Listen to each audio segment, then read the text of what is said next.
Welcome to Conscious Crypto. I'm Bass. The reason I'm making this video is because I feel like the universe is trying to teach us things, right?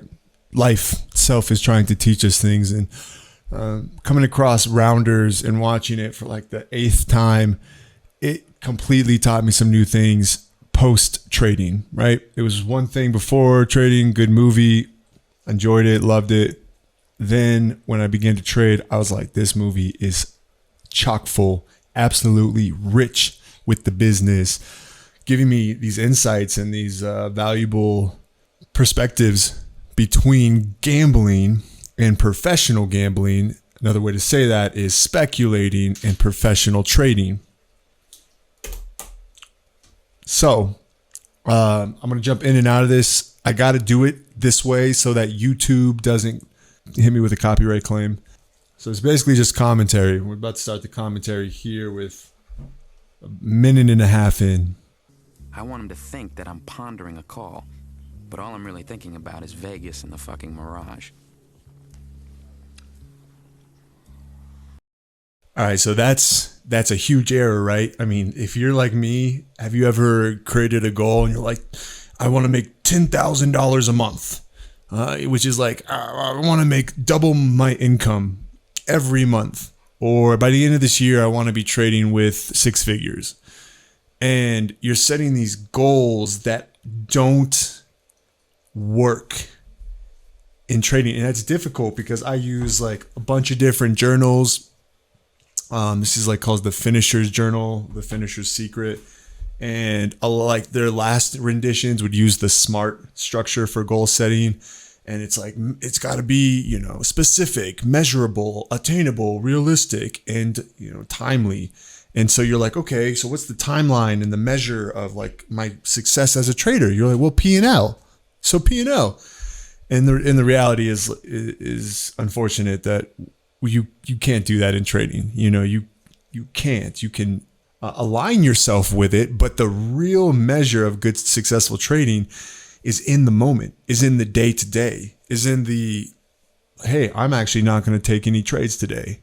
Or my goals now are more of, I will tend to the charts during the New York session and the Asian Tokyo session.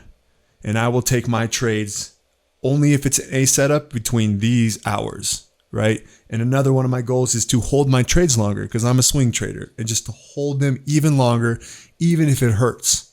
So based on my back testing, I can always hold my trades longer and get a little bit more out of them, if not get the ideal exit at a double bottom type scenario, if not catch another leg down. The idea that you never went broke taking profit, fuck that. Hate that. It's fucking bullshit. I hate that. Maybe it works for somebody, and if it's properly balanced, go ahead, use it. But for me, no. To me, I want to hold my trades longer. I want to be more comfortable letting trades take away some unrealized profit in order to get more profit, right? To just adjust my risk to reward ratio with a break even stop loss or a trailing stop loss that I set. So that's just me. Anyways, I want to keep this going a little quicker. What's up? No. Down to the felt. Kanish, I lost everything. Man, I lost my case money. I lost my tuition. Happens to everyone. Time to time, everyone goes bust. You'll be back in the game before you know it. Man, I'm done. I'm out. Well, they all say that first. Anyway, let me stake you.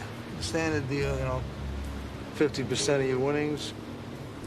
You lose, it's on me. I just throw it away. All right. Wow. What an emotional moment. And if you're a real trader, like honestly, if you've really taken a stab at this, don't tell me you haven't been right where Matt Damon's character is. Right there in the thick of the loss. Absolutely devastated. I mean, I know that I was having like suicidal ideations, right? Not things I would act on, but truly just so much self-hatred. I wanted to hang myself on a hook and just go at me like a punching bag. I just wanted to beat the shit out of me. Like, that's how bad I felt. rage mixed with pure despair, as if my soul was just void of purpose, of a reason for living. And I've been suicidal and been close to that in the past life, so it's not as the same, but like it ate away at me. I'm a different person now, but I feel for anybody out there going through major loss, and feel free to like drop a comment down below, because this is the stuff I want to talk about. You know, the loss that's grueling. Why does, after an economic crisis like 2008, why do you see suicides coming from Wall Street? Why do you see, hear about guys jumping out windows back in the Great Depression? It's like so much of our livelihood and our identity is tied to our self-worth, or how we produce in the world, or how much money we have in the bank, or what car we're driving. And you take those things away. Some people can't align with the Tyler Durden philosophy and say, hey, it's not until you lose everything that you're free to do anything. So, go back to the heartfelt and let you guys know, like, I've been there, I feel for you, and I love to talk it through. See, I had this picture in my head. Me sitting at the big table, Doyle to my left, Amarillo Slim to my right, playing in the World Series of Poker. And I let that vision blind me at the table against KGB. Now the closest I get to Vegas is West New York. So I'm glad he made that comment again about letting the vision of Vegas blind him at the table, because we've all done this, equating the unrealized profits, the money that's not even ours yet, with real life, real world purchases.